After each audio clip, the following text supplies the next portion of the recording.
Result कहानी। College की computer lab में पहली बार यूट्यूब को मिनिमाइज कर माध्यमिक शिक्षा मंडल की साइट को बार बार रिफ्रेश करते देख मैंने उसे टोका। लगता है आज जोधा अकबर बंद है। कितनी बार कहा है सर पर मत मारा कर, उसने झुंझलाते हुए कहा। मैं हमेशा उससे इसी तरह से पेश आता था। वो मेरी बेस्ट फ्रेंड थी, लेकिन इस तरह से परेशान पहले मैंने उसे कभी नहीं देखा था। क्या कर रही है, मैंने कहा।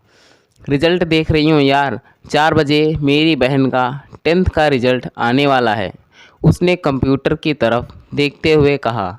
मैंने घड़ी देखी, 4 बजने में अभी 5 मिनट बाकी थे और कॉलेज बस भी 4 बजे तक ही रुकती थी।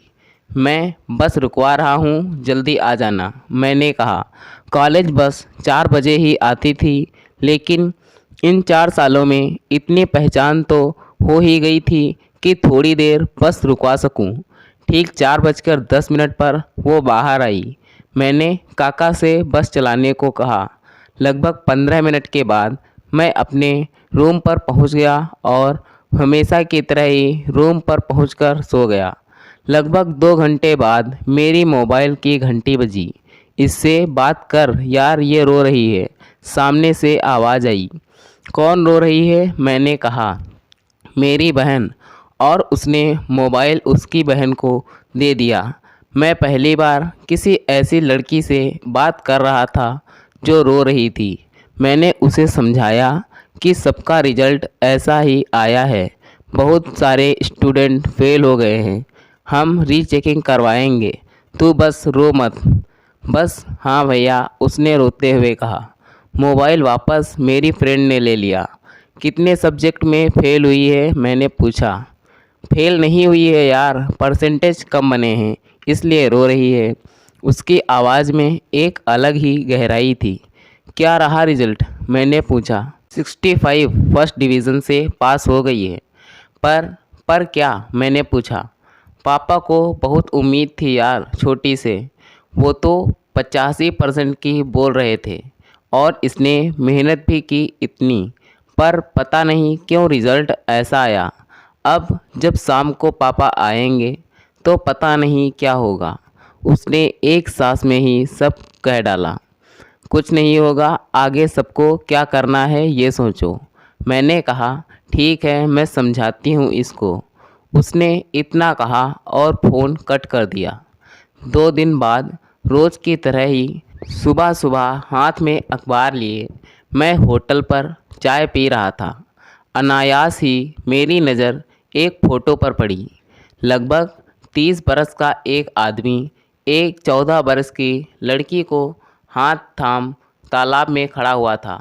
उत्सुकता से मैंने अखबार को मोड़कर करीब से देखा।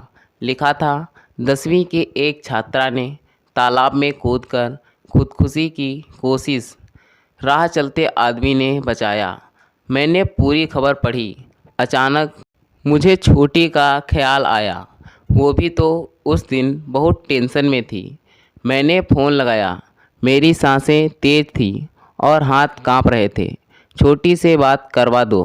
फ़ोन रिसीव होते ही मैंने कहा। वो तो अपने मामा के यहाँ है, मेरी फ्रेंड ने कहा। नंबर सेंड कर मुझे उसके मामा का, मैंने कहा। उसने बिना कुछ पूछे मुझे नंबर सेंड कर दिए। शायद यही हमारी दोस्ती का विश्वास था। मैंने कॉल करके बात की। वो बिल्कुल खुश थी, जैसे कुछ हुआ ही ना हो। पापा ने कुछ बोला तो नहीं, मैंने पूछा। मैं घर रुकी ही नहीं भैया, सीधे मामा के यहाँ आ गई, उसने हंसते हुए कहा।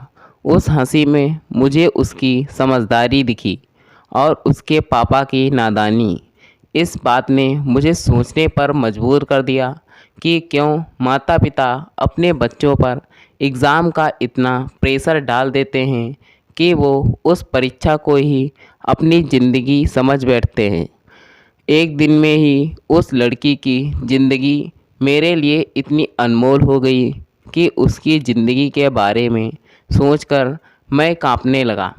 फिर क्यों माता पिता ये नहीं समझते कि ज़िंदगी हर पल कोई ना कोई परिणाम तो देती ही है, पर इन परिणामों पर पढ़ने वाला दबाव बहुत घातक परिणाम कर आता है। पता नहीं कितने ही विद्यार्थियों ने इस साल खुदकुशी की कोशिश की। कुछ खुशनसीब बच गए और कुछ बदनसीब नहीं, लेकिन परिणाम तो दिल दहला देने वाला ही था। तो दोस्तों, यह थी हमारी आज की कहानी। अगर यह कहानी आपको पसंद आई है तो कृपया इसे लाइक करें और कहानी पर अपनी राय देने के लिए इसमें कमेंट करें। दोस्तों, ऐसी ही और कहानियाँ सुनने के लिए हमारे चैनल को सब्सक्राइब करें। धन्यवाद दोस्तों। Thanks for watching this video.